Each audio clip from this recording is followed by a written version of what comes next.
I'd like to walk into four aspects of Messiah's character. Let's focus on his character tonight and talk about four very, very unique things that belong to him and to no one else. And I think that that can come, first of all, by looking at Jeremiah chapter 23, verse 5 and 6. The days are coming, declares the Lord, when I will raise up to David a righteous branch.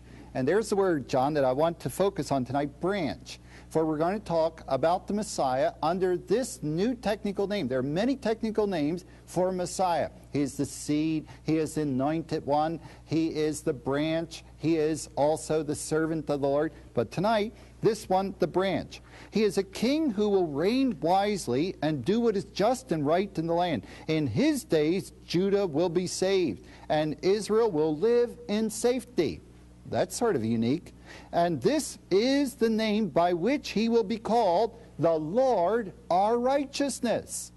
That's a fantastic name. Now, it's clear here that the origins are in David's family. I will raise up to David.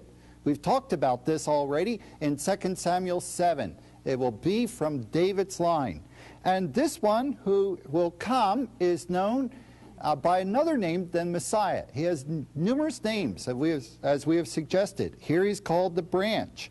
And the text says he will reign wisely, so we know he's going to be a king. And he'll do what's just and right. Oh, if only we could have that kind of government. Everyone did what was just and what was right. You said, these must be wonderful days. They are.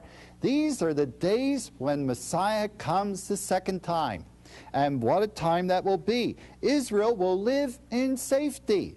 No more will we have to be talking about partition of the land and who owns what and what part goes to what people. And the text says, and this is his name.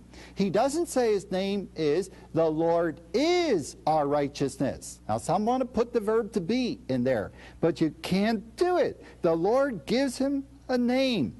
And it's a name no other mortal. This can't even be a mortal. It is the Lord, our righteousness. In other words, the Lord, he uses here the tetragrammaton, Adonai, the very special name for personal relationship of the living God himself. And so he marks his nature, the Lord.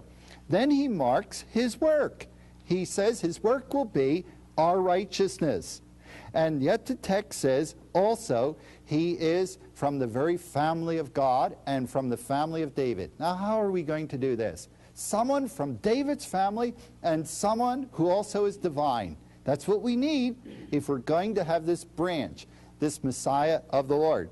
And he is a branch out of David.